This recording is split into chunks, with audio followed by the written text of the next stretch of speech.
अभी third semester start हुए हमारे 2 वीक नहीं हुए। आज मेरे एक दोस्त की कॉल आई है, कहता है कि जानी कहाँ है। मैंने कहा रूम पे हूँ। कहता है यार जो मैम ने प्रेजेंटेशंस कराई हैं, जो प्रोग्रामिंग वगैरह कराई है, जो भी मतलब कंप्यूटर साइंस का आपने किया हुआ है वो आपको आता है। मैंने कहा हाँ। कहता है यार आपसे एक काम है। मैंने कहा बोल। कहता है आप मेरे रूम पे आ जाएं फिर बताता हूँ। मैं बड़ा खुश हो के बंदा बन ठन के ठीक है मुँह शोध हो के फेयर एंड लवली क्रीम लगा के उसके हॉस्टल गया कि बड़ा दिल में खुश हो गया कि भाई बंदे को शायद मुझसे प्रोग्रामिंग सीखनी है। उसने मुझे इस लायक समझ लिया है कि भाई वो प्रेजेंटेशंस मुझसे सीखेगा, उसके जो मसाइल है वो मुझसे सीखने जा रहा है। और अब मैं लेवल का सीट बनाकर बंदे के हॉस्टल गया, रूम में एंटर हुआ, बंदे को सलाम किया। सलाम देने तक जवाब नहीं था, कोई मतलब सीक्वेंस ही नहीं था, किताब कोई पता नहीं था कि इस रूम में भी बंदा रह रहा है, इंसान रह रहा है। अभी कहते हैं कि वो डैश डैश जो बैठता है वो भी पूंछ मार के बैठता है, तो वो बंदा उस चीज़ से भी गुजरा हुआ था। अब मैं बैठ गया, मैंने कहा भी जनाब को डिस्टर्ब नहीं करता। बंदा कॉल पे लगा हुआ था। मुझे कॉल से ही रियलाइज़ हो गया कि बंदा किसी फजूल लड़की से ही बात कर रहा है, कि जैसे कि होते हैं मेरे बाबू ने खाना खा लिया, जो भी है भाई वो उसने खाना खाया नहीं खाया आपको इससे क्या। उसकी अम्मी ने आज तक नहीं पूछा कि तुम्हारी जानू ने खाना खाया नहीं खाया। भाई जो तुमने जानू फंसाई हुई ना वो सिर्फ तुम्हारे साथ नहीं फंसी हुई, वो अल्हम्दुलिल्लाह उसने 6-5 और भी पीछे से आपके अलावा उसने पटाई हुई। समझ रहे हो? समझ रहे हो आप? समझ रहे हो यार आप तो फिर भी खाने की बात कर रहे हो। अगर तुम्हारे जानू के बस में हो तो वो इंसान पका के खा जाए। भाई जब बंदे की कॉल ख़त्म हुई है तो मुझसे कहता है कि जानी आपसे काम था। मैंने कहा बोल भाई, इसीलिए तुम्हारे काम के लिए तो आया हूँ इतना दूर पैदल चल के। कहता है मैं चाहता हूँ कि जो मेरी जानू का व्हाट्सएप है वो मैं हैक कर लूँ, उसके जो भी मैसेजेस हैं उस किसी दूसरे के पास जाने से पहले मेरे पास आ जाएं।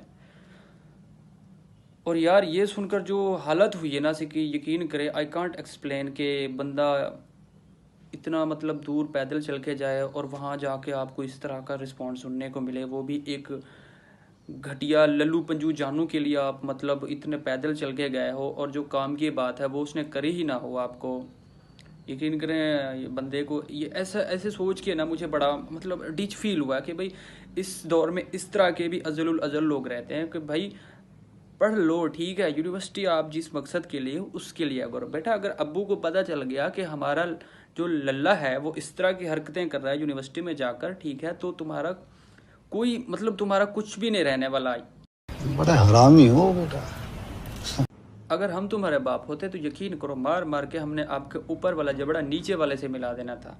ठीक है बच्चे, ये जो यूनिवर्सिटी की बच्ची है ना, वो बच्चियाँ जो भी हैं आपकी लाइफ में आती हैं वो सिर्फ गेट तक ही हैं।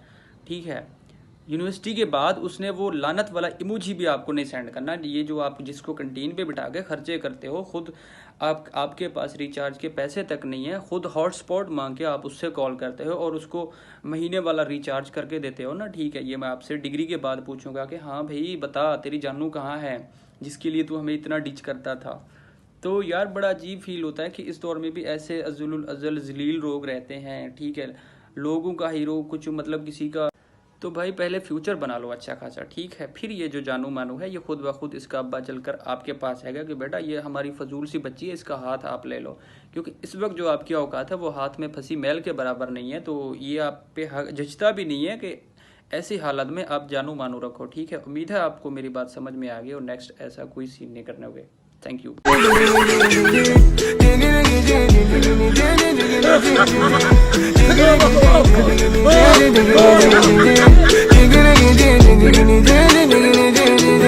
Je veux millions d'euros, millions de vues, je veux ça.